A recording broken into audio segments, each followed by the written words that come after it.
Hello, ladies and gentlemen. Thank you so much for stopping by for our weekly intel report for the 31st of May, 2023. First up here, French President Emmanuel Macron has said that Vladimir Putin may not face war crime charges if the war in Ukraine ends in a negotiation. Quote, in a few months to come, we have a window for negotiations. The question will be arbitrage between a trial and a negotiation. Only about 500 people are left in Bakhmut, the city in the east of Ukraine, which has been subject to heavy fighting in the last year, according to the city's mayor. The figure from Oleksy Riva, reported by the Ukrainian news agency Union, is a tiny fraction of its pre-war population of close to 70,000. So again, 500 people left in Bakhmut out of a pre-war population of 70,000. Many times on this show, I've showed some of the scenes of destruction there in Bakhmut. No doubt that is directly related to the decrease in population. There's nowhere to live in Bakhmut anymore because everything has been, unfortunately, destroyed. Russia has claimed it destroyed the last major warship of the Ukrainian naval forces, the Yuri Ola fighter Nemico, which it is said was stationed in the southern port of Odessa. The Russian Air Force said it attacked the ship on the 29th of May. Ukraine has not commented. There's been no confirmation that the ship has been indeed destroyed. Analysis from the Kyiv Post has claimed about 90% of the 500 missiles and drones launched by Russia in May in attacks on Ukraine failed, to the cost of close to $1.7 billion.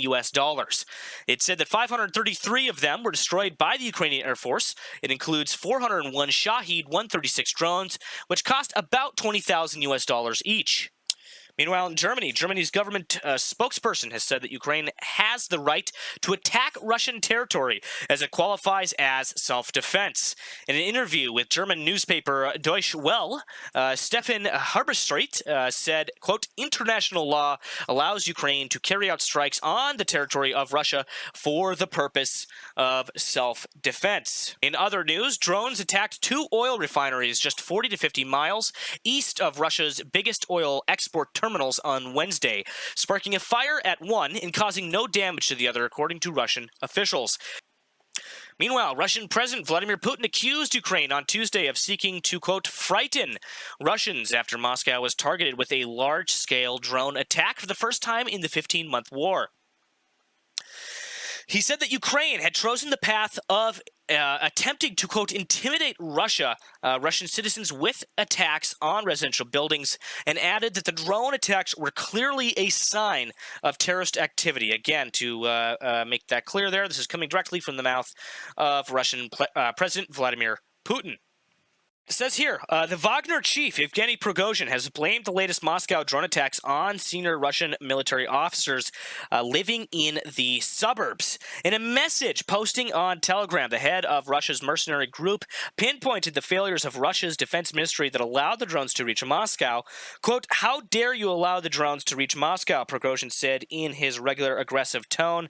And, quote, what do ordinary people do when drones with explosives crash into their windows? I feel like that's kind of ironic, as they've been sending drones crashing into people's windows into Ukraine since last year. So I feel like that's a little bit hypocritical there.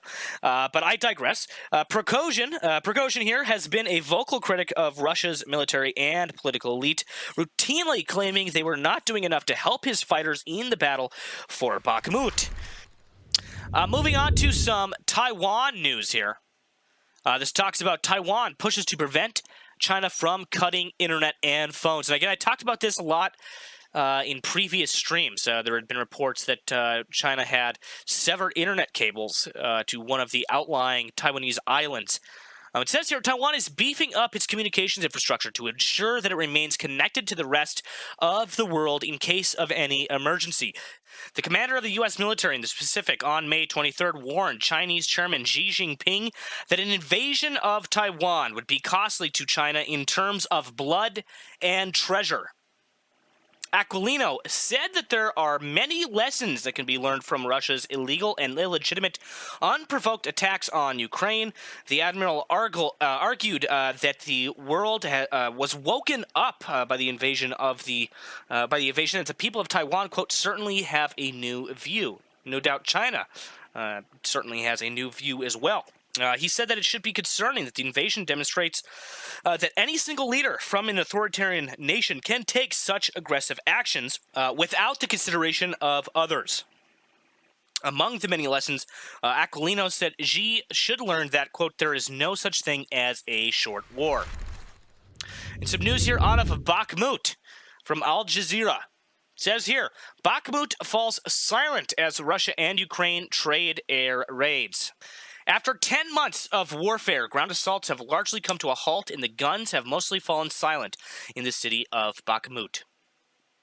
Russian troops paused to rotate out the Wagner mercenaries, who spearheaded the battle to capture the eastern Ukrainian city.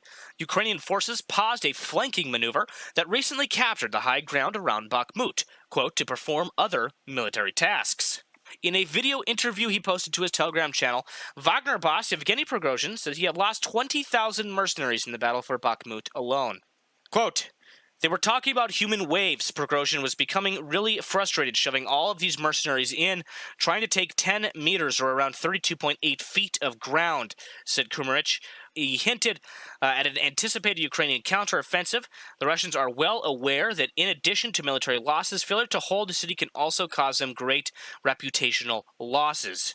With the imminent counteroffensive by Ukrainian forces, they stand to lose Bakhmut and much, much more.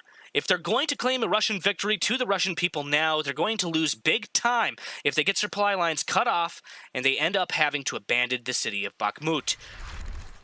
I think that's about it. I think that about sums up everything for this evening. If I missed anything, guys, send me a message.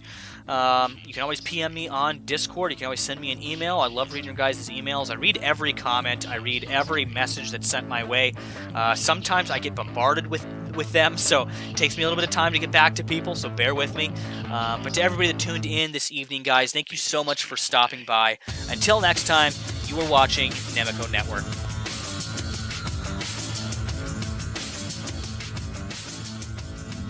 Nemico.